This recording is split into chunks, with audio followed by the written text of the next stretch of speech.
Solar పెట్టిస్తే current bill zero అవుతుంది అంటున్నారు, అది నిజమేనా లేదా హైప్ మాత్రమేనా? సోలార్ పెట్టించుకోవడం అనేది ఒక స్మార్ట్ డిసిషనా లేదా డబ్బులు వేస్టా? గవర్నమెంట్ సబ్సిడీ ఇస్తుంది అంటున్నారు, అయినా కానీ ఎందుకు ఎక్కువ మంది పెట్టించుకోవట్లేదు? సోలార్ పెట్టించడానికి ఎంత మనీ ఖర్చు అవుతుంది? మనం ఇన్వెస్ట్ చేసిన మనీ ఎన్ని ఇయర్స్ లో మనకి రిటర్న్ వస్తుంది? సోలార్ ఎండలో మాత్రమే పనిచేస్తుందా లేదా వర్షం పడ్డా కూడా పనిచేస్తుందా? మెయింటెనెన్స్ ఏమేమి ఉంటుంది? ఏసీలన్నీ నడుస్తాయా లేదా? నేను మా ఇంట్లో సోలార్ పెట్టించాక బెనిఫిట్ లో ఉన్నానా లేదా నష్టంలో ఉన్నానా? సో ఇటువంటి చాలా రకాల క్వశ్చన్స్ మామ ఈ వీడియోలో హానెస్ట్ గా ఆన్సర్ చేస్తాను. సో వీడియో మాత్రం లాస్ట్ వరకు చూసేయండి. అలానే నా ఛానల్ కొత్తగా చూస్తుంటే కింద కనిపించే సబ్స్క్రైబ్ బటన్ కొట్టి వెళ్ళడం మాత్రం మర్చిపోకండి, ఓకేనా? సో చలో ఈ వీడియో స్టార్ట్ చేద్దాం. సో మన ఇంటి పైన పెట్టించుకునే సోలార్లో మెయిన్ గా ఉండేది సోలార్ ప్యానల్స్, మనకి పైన కనిపిస్తూ ఉంటుంది. దాని కింద వచ్చేది ఇన్వర్టర్ అనమాట. సోలార్ ప్యానల్స్ ఎలా పనిచేస్తాయంటే సన్ నుంచి డైరెక్ట్ గా సన్లైట్ ని తీసుకొని మనకి డైరెక్ట్ కరెంట్ తెస్తుంది అనమాట. దాన్ని డీసీ కరెంట్ కూడా అంటారు. కానీ ఇక్కడ ట్విస్ట్ ఏంటంటే మన ఇంట్లో వాడేవన్నీ ఏసీ కరెంట్ మీద మాత్రమే నడుస్తాయి, అంటే ఆల్టర్నేట్ కరెంట్. సో ఈ డీసీ కరెంట్ నుంచి ఏసీ కరెంట్ గా కన్వర్ట్ చేయడానికి మనం మధ్యలో ఇన్వర్టర్ అయితే యూస్ చేస్తామా. సోలార్ ప్యానల్స్ లో 3 టైప్స్ ఆఫ్ కనెక్షన్స్ ఉంటాయి అనమాట మన ఇంటి పైన పెట్టించుకునేది. ఫస్ట్ అయితే on grid solar system, second వచ్చి ఆఫ్ గ్రిడ్ సోలార్ సిస్టమ్, మూడోది కూడా ఉంటుంది హైబ్రిడ్ సోలార్ సిస్టమ్ అనమాట. ఫస్ట్ అయితే ఆన్ గ్రిడ్ ఈ ఆన్ గ్రిడ్ సోలార్ సిస్టమ్ లో మాత్రమే మన గవర్నమెంట్ మనకి సబ్సిడీ అయితే ఇస్తుంది. ఈ ఆఫ్ గ్రిడ్ లో అండ్ హైబ్రిడ్ లో సబ్సిడీ అయితే రాదు. హైబ్రిడ్ లో అక్కడక్కడ మాత్రమే ఇస్తుంది అనమాట, కొన్ని ప్లేసెస్ లోనే. మెయిన్ గా ప్రతి సోలార్ సిస్టమ్ లో ఆన్ గ్రిడ్ లో మాత్రమే సబ్సిడీ అనేది మనకు వస్తుంది. సో ఈ ఆన్ గ్రిడ్ అనేది అర్థం చేసుకోవడానికి చాలా ఈజీ అనమాట. నార్మల్ గా మన ఇంటికి ఎట్లా కరెంట్ వస్తుందో సేమ్ అలానే వస్తూ ఉంటది. కానీ మన ఇంటి పైన సోలార్ పెట్టించుకుంటే మనం డైరెక్ట్ గా జనరేట్ చేసిన కరెంట్ మొత్తం గవర్నమెంట్కి అమ్మేస్తాం అనమాట.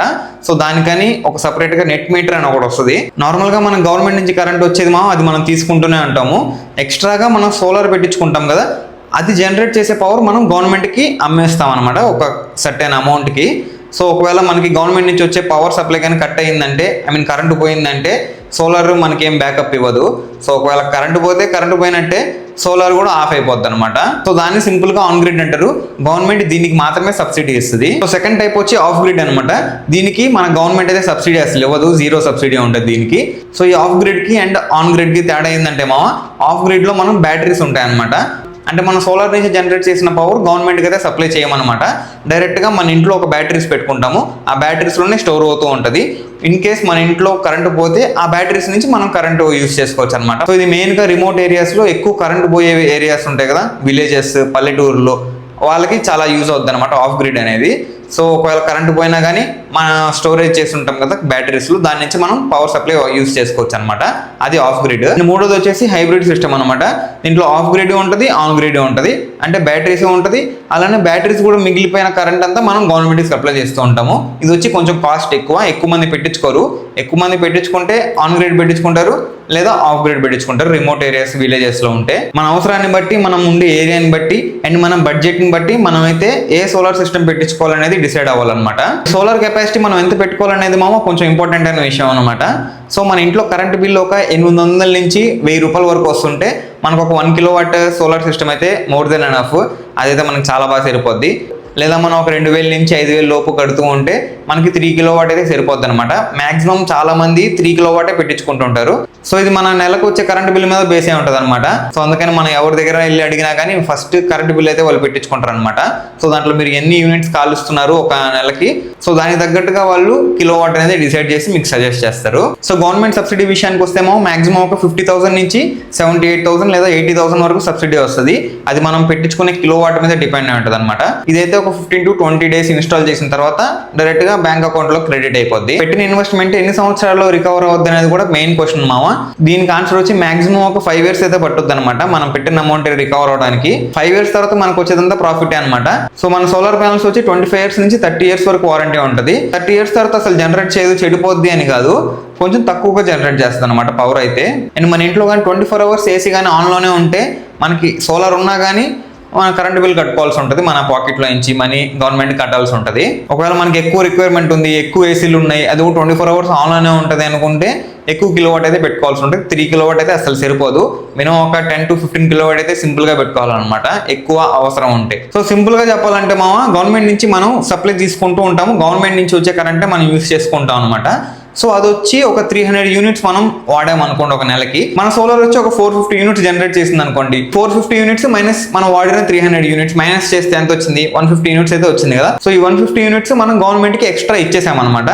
సో నెక్స్ట్ మంత్ లో మనం ఒకవేళ ఎక్కువ వాడితే దీంట్లో కవర్ అయిపోద్ది. లేదా అంటే ఒక 6 monthsకి మనం జనరేట్ చేసి ఇచ్చిన యూనిట్స్ అన్నిటికీ కలిపి మనకు ఒక 1.5 నుంచి 2 రూపీస్ ఆ లెక్కలో మనకి మల్టిప్లై చేసి మనకి మనీ ఇస్తుంది అనమాట గవర్నమెంట్. మన సోలార్ ప్యానల్స్ బయటే ఉంటుంది కాబట్టి మెయింటెనెన్స్ అనేది చాలా ఇంపార్టెంట్ అనమాట.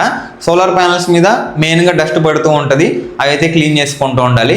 ఆన్ గ్రిడ్లో అయితే ఓన్లీ సోలార్ ప్యానల్స్ మాత్రమే క్లీన్ చేసి సరిపోద్ది. ఒక వారానికి లేదా నెలకి 2 సార్లు మినిమం క్లీన్ చేసుకుంటే సరిపోద్ది, డస్ట్ ఏం లేకుండా. కాకపోతే ఆఫ్ గ్రిడ్ విషయానికి వస్తే మనకి బ్యాటరీ అనేది ఎక్స్ట్రా ఇంక్లూడ్ అవుద్ది కదా, ఆ బ్యాటరీని ఇయర్లీ మెయింటెనెన్స్ చేసుకుంటూ ఉండాలి. అండ్ బ్యాటరీ కాస్ట్ కూడా ఎక్స్ట్రా పడుద్ది అనమాట. ఎండాకాలంలో ఓకే, కానీ వర్షాకాలంలో ఏంది పరిస్థితి అని అంటే ఎండాకాలంలో జనరేట్ చేసేంత వర్షాకాలంలో అయితే జనరేట్ చేయదు. సో ఎందుకంటే ఆబ్వియస్లీ ఎండ ఉండదు కాబట్టి. కాకపోతే పూర్తిగా ఆగిపోద్దా అంటే ఆగదు. సమ్మర్లో కంటే రెయినీ సీజన్లో కొంచెం కంపారిటివ్లీ తక్కువగా జనరేట్ చేస్తుంది అనమాట. ఎలానో వర్షాకాలంలో మన ఇంట్లో ఏసీలు అవన్నీ వాడడం కాబట్టి ఎట్లానే సరిపోద్ది. ఎంత జనరేట్ చేస్తే మనం అంతే వాడుకుంటాం. ఇంట్లో ఫ్యాన్లు కూడా ఆపేసి ఉంటాం వర్షాకాలంలో మాక్సిమమ్. సో అందుకని ఎండాకాలానికి వర్షాకాలానికి పెద్ద ఏం ఫరక్ ఉండదు అనమాట. కాకపోతే సోలార్ మాత్రం ఖచ్చితంగా జనరేట్ చేస్తుంది, జనరేట్ చేయకుండా అయితే ఉండదు. మన ఇంటి పైన పెట్టించుకున్న సోలార్ ప్యానల్స్ ని అండ్ ఇన్వర్టర్ ని అలానే వెండర్ ని కూడా మంచిగా చూస్ చేసుకోవాల్సి ఉంటుంది అనమాట. సో ఎందుకంటే చాలా దగ్గరలో చాలా కేసెస్ జరిగాయి, సబ్సిడీ రాకుండా ఉండడము, కాల్ చేస్తూ ఉండాల్సి వస్తుంది వాళ్ళకైతే, మనకి ఇంకా మనీ రాలేదని వాళ్ళైతే రెస్పాండ్ అవ్వరు. సో అందుకని మీ ఇంటి చుట్టుపక్కల ఎవరో ఒకరు పెట్టించుంటారు కదా, వాళ్ళని అడిగి రివ్యూ తీసుకొని బాగుందంటే వాళ్ళ చేత పెట్టించుకోండి. సోలార్ ఇన్స్టాల్ చేసిన తర్వాత కూడా కొన్ని నెలలు అయిపోయినా కానీ సబ్సిడీ రాకుండా ఉండే కేసెస్ చాలా ఉన్నాయన్నమాట. సో అందుకని మనం వెండర్ని చాలా జాగ్రత్తగా కేర్ఫుల్గా చూస్ చేసుకోవాల్సి ఉంటుంది.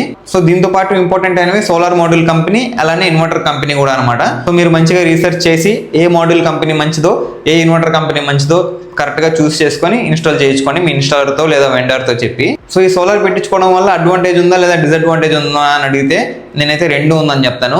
ఫస్ట్ అయితే అడ్వాంటేజెస్ గురించి మాట్లాడుకుందాం. సో ఒకవేళ మన ఇంట్లో 2000 నుంచి 5000 లోపు కానీ బిల్లు వస్తుంటే current bill 3 kilowatt solar system పెట్టించుకుంటే మన కరెంట్ బిల్ అయితే 0 అయిపోద్ది, ఐ మీన్ 0 అయిపోద్ది. సో సెకండ్ వచ్చి 20 నుంచి 25 ఏళ్ళ వరకు మనమైతే అసలు కరెంట్ బిల్ కట్టాల్సిన అవసరమే ఉండదు. మనకి ఆన్ గ్రిడ్ సిస్టమ్ లో గవర్నమెంట్ అనేది సబ్సిడీ ఇస్తుంది అనమాట.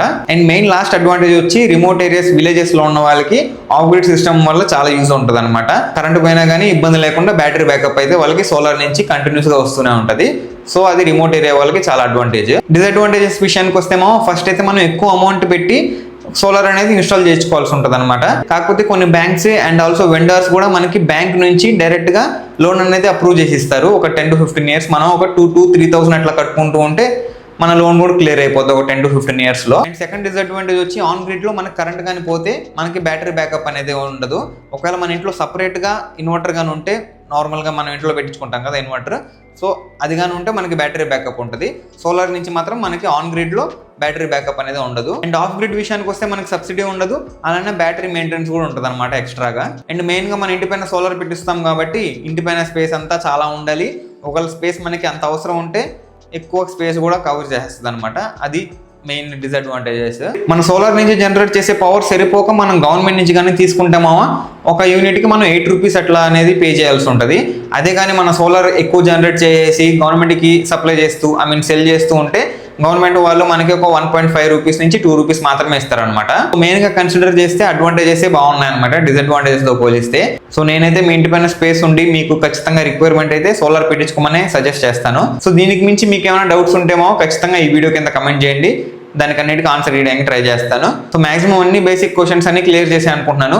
ఒకవేళ సోలార్లో మీకు జాబ్ ఆపర్చునిటీస్ ఎలా ఉంటాయి ఏంది కదా అని తెలుసుకోవాలంటే ఇక్కడ ఒక వీడియో కనిపిస్తుంది కదా, అదైతే క్లిక్ చేసి ఫుల్ వీడియో చూసేయండి, మీకు మంచి క్లారిటీ వస్తుంది అనమాట. సో ఈ వీడియోకి మాత్రం ఇంతే అనమాట. ఐ హోప్ ఈ రోజు వీడియో మీకు నచ్చింది అనుకుంటున్నాను, అలానే ఇన్ఫర్మేటివ్గా ఉందనుకుంటున్నాను. నచ్చితే లైక్ చేయండి, ఛానల్ సబ్స్క్రైబ్ చేయండి. Thank you so much watching. Next వీడియోలో కలుద్దాం. ఉంటాం వల్ల బై.